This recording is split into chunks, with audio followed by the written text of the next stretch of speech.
আসসালামু আলাইকুম রহমতুল্লাহি আবরকাত। সালসাবিল একাডেমির learning Quran A to Z কোর্সের আরও একটি নতুন ভিডিওতে আপনাদের সবাইকে স্বাগত। আজকে আমরা পড়ব হরকত। হরকত সম্পর্কে আমরা জানব, হরকতের ব্যবহার শিখব, বিস্তারিত এভরিথিং আমরা হরকত সম্পর্কে আমরা আজকে পড়ব। হরকত অনেক ইম্পর্টেন্ট টপিক একটি। কোরআন পড়ার জন্য, আপনার কোরআন শুদ্ধভাবে পড়ার জন্য হরকত মোস্ট ইম্পর্টেন্ট একটি জিনিস। চলুন তাহলে হরকত সম্পর্কে আজকে আমরা আলোচনা করি এবং এগুলোর ব্যবহার শিখে ফেলি। প্রথমত, হরকত কাকে বলে? আমরা যে জিনিসটা পড়বো সেই জিনিসটার পরিচয় তো অবশ্যই জানতে হবে, তাই না? প্রথমত হরকত বলে, এই যে দেখেন এখানে লেখা আছে, এক জবর এক জের এক পেশকে হরকত বলে। ঠিক আছে, আমি আপনাকে এখন যেটা পড়াচ্ছি আপনি সেটা পড়েন, এর পরবর্তীতে আপনার যেটা দরকার আমি আপনাদেরকে জানিয়ে দেবো ইনশাল্লাহ। বেশি চিন্তা করবেন না, ভয় পাবেন না যে আমার দ্বারাই মানে কোরআন পড়া হবে না, এই ভয় কখনোই পাবেন না।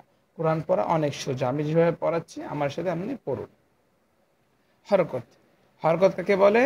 এক জবর এক জের এক পেশকে হরকত বলে।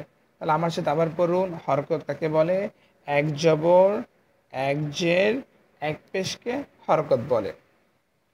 এখন কথা হচ্ছে হরকতের উচ্চারণ কিভাবে করতে হয়। হরকতের উচ্চারণ তাড়াতাড়ি করতে হয়, হরকতের উচ্চারণ তাড়াতাড়ি পড়তে হয়। আপাতত আপনি এটা বুঝে রাখেন, প্র্যাকটিক্যালি যখন পড়াবো তখন আমি জিনিসটি দেখিয়ে দেবো। তাহলে কি হরকত সম্পর্কে আমি কি জানলাম? এক জবর এক জের এক পেশকে হরকত বলে। হরকতের উচ্চারণ তাড়াতাড়ি পড়িতে হয় বা তাড়াতাড়ি করতে হয়। ঠিক আছে, এখন কথা হচ্ছে এক জবর কাকে বলে? আমরা তো জানলাম এক জবর এক জের এক পেশকে হরকত বলে, বাট হোয়াট ইজ জবরটা কি, জেরটা কি, পেশটা কি, সেটা সম্পর্কে তো আমরা জানি না। হ্যাঁ, জবর হচ্ছে এই যে এটা, এটা কি জবর। কোনো একটি হরফের ওপরে যখন এই চিহ্ন থাকবে সেটা কি হবে? জবর। যখন হরফের নিচে থাকবে তখন তাকে কি বলে? জের বলে। আর যখন হরফের ওপরে এই যেমন একটি গোল মাথাওয়ালা একটি চিহ্ন থাকবে ওয়াইয়ের মতো, সেটাকে বলবো পেশ। ঠিক আছে, তাহলে কি এটা হচ্ছে হরফের উপরে থাকলে জবর, হরফের নিচে থাকলে জের, হরফের নিচে থাকলে কি জের, আর হরফের উপরে ওয়াইয়ের মতো এমন একটি গোল চিহ্ন থাকলে একমাতাওয়ালা, সেটাকে বলবো আমরা পেশ। তাহলে আমরা আরও একবার পড়ে নেই, এক জবর এক জের এক পেশকে হরকত বলে। এক জবর এক জের এক পেশকে হরকত বলে। এই হরকতের উচ্চারণ কীভাবে পড়তে হয়? হরকতের উচ্চারণ তাড়াতাড়ি পড়িতে হয়। এখন আরেকটি জিনিস শেখার আছে আপনাদের, সেটা হচ্ছে আমরা এটাকে আলিফ পড়ি, বুঝছেন? এটাকে আমরা আলিফ পড়ি, যে যেমন এটা হচ্ছে আলিফ, ঠিক আছে, আলিফ। কিন্তু এই আলিফের ওপর যখন হরকত ব্যবহার মানে আলিফে যখন হরকত ব্যবহার করা হবে, অর্থাৎ আলিফের ওপর যখন জবর জের অথবা পেশ থাকবে তখন সেটাকে আর, অথবা এবং সাকিন থাকবে তখন সেটাকে আর আলিফ বলা যাবে না, তখন সেটা কি বলতে হবে? হামজা বলতে হবে। যেমন দেখেন এই যে আলিফের ওপর জবর আছে, জের আছে, পেশ আছে এবং জজম আছে, এই চারটে যখন থাকবে তখন সে আলিফটি হয়ে যাবে হামজা, তখন সেটাকে আর আলিফ বলা যাবে না। আশা করি আমি এতক্ষণ যেটা পড়িয়েছি সেটা আপনারা সহজে বুঝেছেন। ঠিক আছে,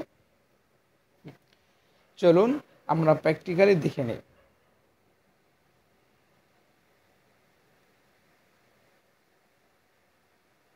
এখানে দেওয়া আছে দেখেন, জবর দিয়ে 28টি হরফ পড়া যায়, মানে এগুলো আপনার জানার প্রয়োজন নেই, আপনি জাস্ট পড়বেন কিভাবে সব মানে হরফের ওপর জবর দিয়ে পড়তে হয়। ঠিক আছে, জবরের উচ্চারণ সাধারণত কেমন হবে?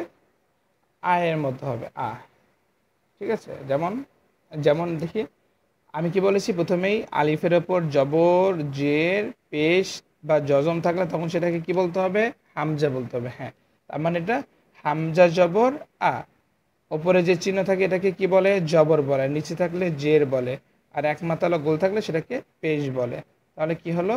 হামজা জবর আ, হা জবর হা, হা জবর হা, আইন জবর আ, দেখেছেন সব মানে সরিয়া আকারের মতো উচ্চারণ হচ্ছে, ঠিক আছে, অর্থাৎ আকার।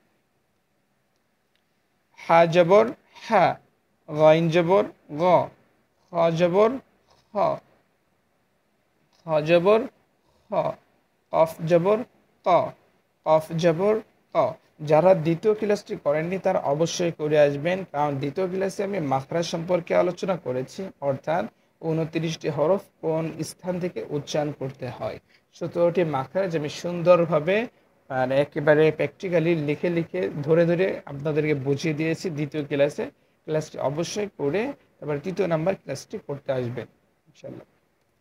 তারপরে কাফ জবর কা, কাফ জবর কা, জিম জবর জা, জিম জবর জা, শিন জবর শা, শিন জবর শা, ইয়া জবর ইয়া, ইয়া জবর ইয়া, বদ জবর দ, বদ জবর ব, লাম জবর লা, লাম জবর লা, নুন জবর না, নুন জবর না, নুন জবর না, র জবর র, র জবর র। হরকতের উচ্চারণ কিভাবে পড়তে হয়? তাড়াতাড়ি পড়তে হয়। হরকত কাকে বলে? এক জবর এক জের এক পেশকে হরকত বলে। হরকতের উচ্চারণ তাড়াতাড়ি করতে হয়। র জবর র, আপনি টানতে পারবেন না। র জবর র, তাড়াতাড়ি পড়তে হবে। ত জবর প, দাল জবর দ, তা জবর তা, সদ জবর স, সিন জবর স, জা জবর জা, দ জবর দ, জাল জবর জা, সা জবর সা, ফা জবর ফা, ওয়া জবর ওয়া, বা জবর বা, মিম জবর মা। ঠিক আছে, আমরা জবরের ব্যাপারটা শিখে ফেললাম। এখন আমরা মানে জেড নিয়ে পড়বো। ঠিক আছে, জেরের ব্যাপারটা আমরা শিখবো। জের কি? হরফের নিচে যে চিহ্নটাকে জের বলে। উপরে থাকলে জবর, নিচে থাকলে জে। ঠিক আছে, হামজা জের ই, হামজা জের ই, হাজের হি, হাজের হি, আইন জের ই, আইন জের ই, আইন জের ই, হাজের হি, হাজের হি,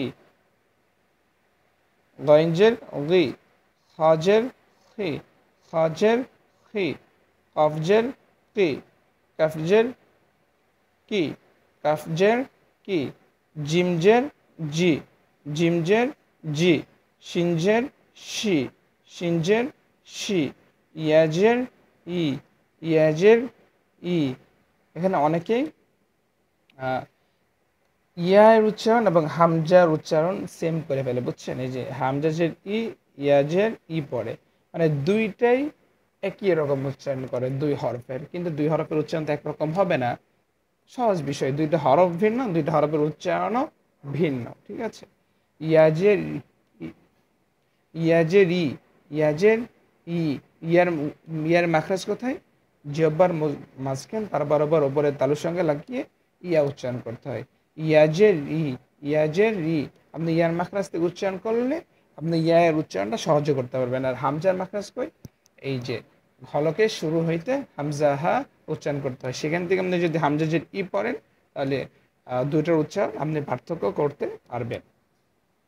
দজ্জের বই, লামজের লি, নুনজের নি, নুনজের নি, রাজের রি, রাজের রি, তাজের তি, দালজের দি, তাজের তি, সজের সি, সিনজের সি, জাজের জি, গজের রি, দালজের দি, সাজের সি, ফাজের ফি, ওয়াজের উই, বাজের বি, মিমজের মি।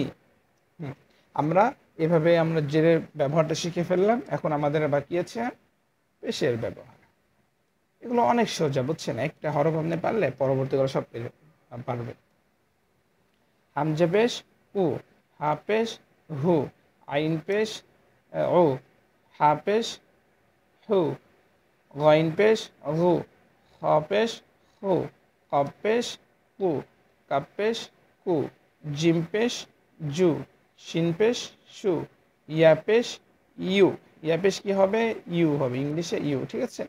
দদ পেশ দু, লাম পেশ লু, নুন পেশ নু, র পেশ রু, ত পেশ তু, দাল পেশ দু, তা পেশ তু, সদ পেশ সু, সিন পেশ সু, ঝা পেশ জু, দ পেশ দু, দাল পেশ দু, সা পেশ সু, ফা পেশ ফু, ওয়া পেশ উ, বা পেশ বু, মিম পেশ মু। এভাবে আমরা পেশের ব্যবহারটাও শিখে ফেললাম, ঠিক আছে। যেগুলো উচ্চারণ করা অনেক সোজা, আমি যেভাবে পড়িয়েছি সেভাবে একটু মনোযোগ দিয়ে পড়বেন, তাহলে আপনি সহজেই পড়তে পারবেন। আজকের ক্লাসটি এ পর্যন্তই। আপনাদের কাছে রিকোয়েস্ট, যারা আগের ক্লাসটি করেনি তারা অবশ্যই করে আসবেন। এবং আরেকটি রিকোয়েস্ট হচ্ছে, যারা চ্যানেলটি ভিডিও দেখে মানে আপনাদের উপকৃত হচ্ছেন, তারা অবশ্যই আপনার বন্ধুদের কাছে, আত্মীয় স্বজনের কাছে চ্যানেলটি শেয়ার করবেন। আপনারা সাবস্ক্রাইব করে আমাদের পাশে থাকবেন। আর যারা আমাদের অনলাইন ব্যাচে ভর্তি হতে চাচ্ছেন, তারা অবশ্যই আমাদের কন্ট্যাক্ট নাম্বারে অথবা হোয়াটসঅ্যাপ নাম্বার দেওয়া আছে, সেখানে যোগাযোগ করবেন। হোয়াটসঅ্যাপ